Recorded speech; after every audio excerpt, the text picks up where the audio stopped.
ஜெகத்குருவே சரணம். மந்த்ராலய மகான் மகாபிரபு ஜெகத்குரு ஸ்ரீ ஸ்ரீ ராகவேந்திர சுவாமிகளுடைய பரிபூரண கருணையாலும் அருளாலும் ஆசிகளாலும் அவரை நம்பி அவர்தான் வழி நடத்த வேண்டும், அவர்தான் அருள் செய்ய வேண்டும் அப்படின்னு சொல்லிட்டு என்னதான் நம்முடைய முயற்சிகள் நிறைய செஞ்சுட்டு இருந்தா கூட முயற்சி செய்யலாம் எதுவும் நடக்காது. நம்ம முயற்சி பண்ணணும். ஒவ்வொரு எண்ணங்களும் நாம் தான் உருவாக்க வேண்டும். சுதந்திரம் நமக்கு கொடுக்கப்பட்டிருக்கிறது. சூழ்நிலைகள் தான் இறைவனால் இங்கு உருவாக்கப்படுகிறது. நம்ம பார்த்திருக்கோம் ஏற்கனவே. சூழ்நிலைகள் இறைவனால் உருவாக்கப்படுகிறது. உங்களுடைய கர்ம விதியால் உருவாக்கப்படுகிறது. நீங்கள் செய்திருக்கக்கூடிய நல்ல வினைகளால் உருவாக்கப்படுகிறது. அந்த சூழ்நிலையில் எடுக்கக்கூடிய முடிவுகள் அப்படின்னு ஒன்று இருக்கு இல்லைங்களா, அந்த முடிவுகளை நீங்கள் தான் எடுக்க வேண்டும். சரியா தப்பா, இப்படியா அப்படியா, மேலையா கீழையா, எந்த பக்கம் எந்த திசையில் எவ்வாறு செல்லலாம் அப்படிங்கிற முடிவு உங்களிடம்தான் இருக்கிறது. அதனாலதான் நம்ம என்ன சொல்றோம்னா, எந்த முயற்சிகள் எது எப்படி செய்தாலும் அந்த முயற்சிகள் வெற்றிகரமான முயற்சிகளாக இருக்கணும் அப்படின்னா ஒரு மகானுபாவரினுடைய, அதாவது ஒரு குருவினுடைய அருளும் ஆசிகளும் நிச்சயமா தேவை. அந்த குருதான் மகாபிரபு ஜெகத்குரு ஸ்ரீ ஸ்ரீ ராகவேந்திர சுவாமிகள் அப்படின்னு நாம் அடிக்கடி சொல்லிட்டு இருக்கோம். ஏன்னு கேட்டால் 354 ஆண்டுகளுக்கு முன்னால் ஜீவனோடு சரீரத்தோடு மூச்சை அடக்கி பிருந்தாவனத்துள் அமர்ந்து எத்தனையோ கோடானு கோடி பக்தர்கள் அவரை தேடி தேடி வந்து வந்து அனுகிரகத்தை வாங்கி வாழ்க்கையில் வெற்றி அடைந்து வந்தார்கள், வென்றார்கள், சென்றார்கள்ன்ற மாதிரி திருப்தியான சந்தோஷமான வாழ்வை, அந்த சூக்ஷமத்தை அவர்கள் அறிந்து கொண்டார்கள். குருராஜர் கிட்ட அனைத்து விதமான அருளும் அனைத்து விதமான மகிமைகளும் இருந்து கொண்டிருக்கிறது. அந்த மகிமைகளை நாம் எப்படி வாங்கணுன்ற சூக்ஷமத்தை தெரிஞ்சுக்கணுங்க. அவ்வளவுதாங்க. அது என்ன ஃபார்முலா, அது என்ன ஃபார்முலா அப்படின்னு தெரிஞ்சுக்கணும். முக்கியமா சாதாரணமாக நிறைய சொல்லுவோம், அங்கே போங்க, சுவாமி பிரார்த்தனை பண்ணுங்க, பிரதட்சணம் பண்ணுங்க, நமஸ்காரம் பண்ணுங்க. இதெல்லாம் ஒரு பேசிக் ஃபண்டமெண்டல் ஒரு நடைமுறையாக இருந்தாலும் கூட அதற்கும் மேலாக தனித்துவமாக உங்களுடைய பிரார்த்தனைகள் என்னவாக இருக்கிறது, எப்படி இருக்கிறது. நான் நிறைய பேரை கேட்பேன். நிறைய அன்பு நெஞ்சங்கள் குருராஜரிடமிருந்து அனுகிரகத்தை பெற்று நல்ல வாழ்க்கை வாழ்ந்து கொண்டிருக்கக்கூடிய, பெருமை மிகு வாழ்க்கை வாழ்ந்து கொண்டிருக்கக்கூடிய பக்தர்களை எல்லாம் நான் பார்த்துருக்கேன். அவங்க கிட்ட கேட்பேன், சார் என்ன வேணுனீங்க, எப்படி வேணுனீங்க, ஏன்னு கேட்டால் அது தெரிஞ்சால் எல்லாருக்கும் சொல்லலாமே. கர்ம வினை அது இது எது வேணா இருந்தால் கூட குருராஜரை இந்த ரீதியிலே, இந்த மாதிரி முறையிலே அவரை துதிக்கும் பொழுது, அவரை வணங்கும் பொழுது அவருடைய அனுகிரகங்களும் அருளாசிகளும் கிடைக்கப்பெற்று எல்லோரும் இன்புற்று வாழணும் அப்படிங்கிறதாங்க நம்ம சேனலுடைய நோக்கமே. நாம் இந்த வீடியோ காணொலி தொடர்ந்து போட்டுட்டு இருக்கோம். இதனுடைய நோக்கம் என்னென்னா, ரொம்ப கஷ்டப்படக்கூடிய, அல்லல் படக்கூடிய, தொல்லைகளில் சிக்கிக்கொண்டு தவிக்கக்கூடிய அந்த அன்பு நெஞ்சங்கள், அவங்க எல்லாமே விடியல் வராதா விடியல் வராதா ஏங்கி தவித்து கொண்டிருக்கக்கூடிய எல்லாருக்குமே மிகப்பெரிய வழிகாட்டியாக குருராஜர் இருப்பார். அவருடைய அருளும் அனுகிரகமும் ஆசிகளும் அவரை நம்பி அவர்கிட்ட கேட்கும் பொழுது அவர்களுக்கு உண்டான வழிகள் கிடைத்து கொண்டிருக்கும். ஒரு 2 நாளைக்கு முன்னாடி ஒரு அன்பு நெஞ்சம் எனக்கு ஃபோன் பண்ணார். பேசிட்டு இருந்தோம். அவர் குருராஜருடைய பக்தர். ஸ்ரீலங்காவில் இருந்து இந்தியா மறுபடியும் புலம்பெயர்ந்து ஜெர்மனியில் வசித்து கொண்டிருக்கிறேன் அப்படின்னு சொன்னார். ஒரு அன்பிற்குரிய அன்பர். குருராஜர் மேலே, சுவாமி மேலே ரொம்ப பக்திங்க. அத்தியந்த பக்தர் அப்படின்னு சொல்ற பாருங்க, அந்த மாதிரியான பக்தி. அவர்கிட்ட நேற்று பேசிட்டு இருக்கும்போது, 2 நாள் முன்னாடி பேசும்போது அவர் சொன்னார், அவருடைய மகிமைகளை அவர் பகிர்ந்துட்டார் என்கிட்ட. சார், நாங்கள் ஸ்ரீலங்காவில் இருந்தோம். அப்போ இந்த போர்க்கால நேரம் இருந்தது.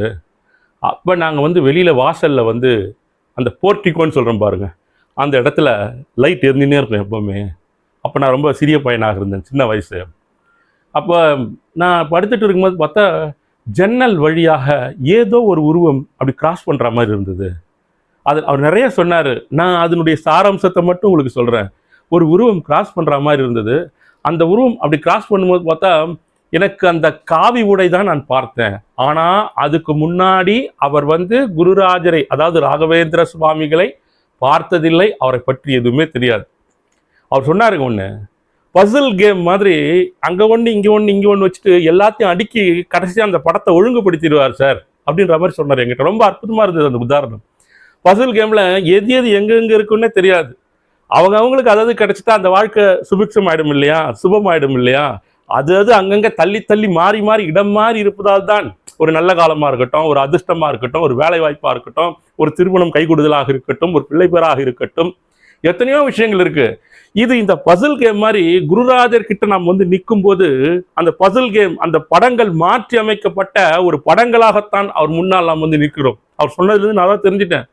நிற்கும் போது அவர் அதை மிக சரியாக வடிவமைத்து எந்தெந்த இடத்துல எந்தெந்த படம் வரணும்னு சொல்லிட்டு மூவ் பண்ணி வச்சு அதை முழு ஒரு படமாக வடிவமாக உருவாக்கி உங்களிடம் திருப்பி கொடுத்து உங்கள் வாழ்க்கை உயர வைப்பார் அப்படின்னு சொன்னார். நம்ம அதான் சொல்லுவோம், ஒரு செஸ் காயின்ஸ் மாதிரி அவருடைய பக்தனாக இருப்பது அப்படிங்கிறதுன்னு சொல்லுவோம். கேளுங்க இந்த கதையை. இந்த மகிமை என்னன்னா, அவர் பார்த்து முடிச்சிடுறாரு. ஸ்ரீலங்காவிலிருந்து அதன் பிறகு அவர் இந்தியா வரக்கூடிய ஒரு வாய்ப்பு கிடைக்கிறது. அந்த சூழ்நிலையில இதுக்கு முன்னாடி பிரகலாதர், பக்த பிரகலாத படத்தை பார்க்கிறார். அந்த படத்தை பார்த்த பிறகு இந்த மாதிரி ஒரு நிகழ்வு நடக்குது கொஞ்ச நாளைக்கு அப்புறமா. அதுக்கப்புறம் அவர் இங்க வந்த பிறகு குருராஜருடைய அந்த படத்தை ஒரு படக்கடையில பார்க்கறாராம். அவரோட திருவுருவ படத்தை பார்த்த பிறகுதான், அன்னைக்கு நம்ம வீட்டில் பார்த்தோமே அவர் தானா இது அப்படின்னு சொல்லிட்டு அவருக்கு உடனடியாக அவருக்கு அது ஸ்ட்ரைக் ஆயிருக்கு மைண்ட்ல, இவர் தானே நம்ம பார்த்தோம் அப்படின்ட்டு. அன்றிலிருந்து அவர் குருராஜர் பக்தராக மாறி மந்திராலயத்துக்கு போயிட்டு வந்து வாழ்க்கையில் படிப்படியாக உயர்ந்து ஒரு நல்ல நிலையை எய்தி ஜெர்மனியில் வசித்து கொண்டிருக்கிறார். அது மட்டும் இல்லைங்க, அவர் இங்கே சென்னையில் இருக்கும்போது ராகவேந்திர சுவாமி நம்ம காப்பு கையில் போடுவாங்க இல்லைங்களா, அந்த காப்பு வாங்கிட்டு அதுக்கு ஏதோ முலாம் பூசுவதற்காக, அது காப்பரில் ஏதோ முலாம் பூசுவதற்காக ஒரு கடைக்கு எடுத்துகிட்டு போயிருக்காரு, அந்த முலாம் பூசுகிற இடத்துக்கு. அங்கே போகும்போது அந்த கடைக்காரர் இவருக்கு சரியாக அந்த ரெஸ்பான்ஸ் பண்ணல. அப்புறம் பண்ணுறேன் இப்புறம் பண்ணுறேன் ஏதோ சொல்லிகிட்டே இருக்கும்போது இது பண்ண முடியாதுன்னு சரி கொடு அப்படின்னு சொல்லிட்டு கேட்டிருக்காரு. இவர் அந்த காப்பு அவர்கிட்ட கொடுக்கும்போது அது அவர் கையில் வாங்கின உடனே மின்சாரம் துண்டிக்கப்பட்டிருக்கிறது, கரண்ட் போயிட்டு இருக்கு. என்னப்பா கரண்ட் போயிடுச்சு இதை வாங்கினோடனே அப்படின்னு இருக்காரு. சொல்லிட்டு மறுபடியும் இந்த பொடி நீயே வச்சுக்க அப்படின்னும் போது இவர் கையில் வாங்கியவுடன் கரண்ட் பவர் வந்திருக்கு. என்ன ஆச்சரியமா இருக்கு, அவர் கையில வாங்கும் போது பவர் போயிடுச்சு, என் கையில பவர் வந்துடுச்சு, சரி மறுபடியும் இந்தாங்க செய்து கொடுங்க இதை அப்படின்னு சொல்லிட்டு அவர்கிட்ட கொடுத்துருக்காரு. மீண்டும் பவர் போயிட்டு இருக்கு. அதுக்கப்புறம் பவர் வரவே இல்லை. இது என்ன ஆச்சரியமா இருக்கு, இந்த மாதிரி நடக்குமா அப்படின்னா 100% நடக்கும். இதெல்லாம் நம்ம சாதாரணமாக குருராஜர் மகிமைகள்லாம் அவர் பண்ணதெல்லாம் வெளியிலலாம் சொல்லும்போது பார்த்தோம்னா, யாராவது ராயரை பற்றி தெரியாதவர்கள், அவருடைய மகிமை பற்றி உணராதவங்க யாருன்னா கேட்டாங்கன்னு வச்சுக்கோங்க, இதெல்லாம் என்னப்பா மேஜிக் கதை மாதிரி இருக்கு அப்படின்னு நினைப்பாங்க. ஆனால் இந்த மாதிரி பல அற்புதங்களை நிறைவேற்றக்கூடியவர் குருராஜர். நம்பவே முடியாத அற்புதங்கள், அதெல்லாம் பிரமாணங்களாக அவருக்கு திரு துஷ்யந்த் சார், அவருடைய பேரை நான் சொல்லலை, திரு துஷ்யந்த் சார் அவர்கள் இதெல்லாம் அவருக்கு பிரமாணமாக இருந்து குருராஜர் மேல் ரொம்ப பக்தியா இருந்து 4 வருடத்துக்கு ஒரு முறை 5 வருடத்துக்கு ஒரு முறை குடும்ப சகிதமாக மந்திராலயத்துக்கு குருராஜரை தரிசனம் செய்து அவர்கிட்ட ஆசிகள் பெறுவதை வழக்கமாக செய்துட்டு இருக்காரு. இன்னொரு விஷயம் சொன்னாருங்க, அவங்க வீட்டில் அவங்க சகோதரி யாருக்கோ உடம்பு சரியில்லாமல் போச்சு அவங்களுக்கு. அப்போ இவருக்கு ஏதாவது நம்முடைய பிரார்த்தனை அவர்கிட்ட ராயர்கிட்ட சொல்லணும். அவர் நம்மளை பார்த்து நம்ம செய்யக்கூடிய சேவையை அவர் பார்த்து நமக்கு அனுகிரகம் பண்ண மாட்டாரா? குருராஜா, உங்கள் கண்களுக்கு நான் தெரியலையா? உங்கள் கடைக்கண் பார்வைக்கு என்னுடைய உருவம் தெரியலையா? நான் படுற வேதனை, நான் படுற கஷ்டம் உங்களுக்கு தெரியலையா குருராஜா? இந்த கூட்டத்தோடு கூட்டமாக நின்று கொண்டிருக்கிறேன், என்னை பாருங்கள், எத்தனையோ அன்பு நெஞ்சங்கள் இந்த மாதிரி கூக்குரலோடு நின்று கொண்டிருக்கிறார்கள். எவ்வளோ பேருங்க நின்றுட்டு இருக்காங்க. அதில் ஒருவராக திரு துஷ்யந்த் சார் அவர்களை எடுத்துக்கொள்ளலாம். அந்த நேரத்தில் கேட்குறாரு, எப்படி காப்பாற்றி தர முடியுமா, இந்த பிரார்த்தனை நிறைவேற்றி தரணும் அப்படின்னு சொல்லிட்டு, அதுக்காக ஒரு சிறப்பு சேவை ஏதாவது ஒன்று பண்ணணும் ஸ்பெஷலாக சொல்லிட்டு அங்க பிரதர்ஷனம் பண்ணலாம் அப்படின்னு சொல்லிட்டு முடிவு பண்ணிட்டு ஆலயத்தை, அதாவது நம்ம மடத்தை, மந்திராலயம் போயிட்டு துங்கபத்ராவில் நீராடி விட்டு அங்க பிரதர்ஷனம் பண்ணியிருக்காரு. அவருக்கு அந்த புதுசு அந்த இடம் முதல்ல அப்போ தான் பண்ணுறார்.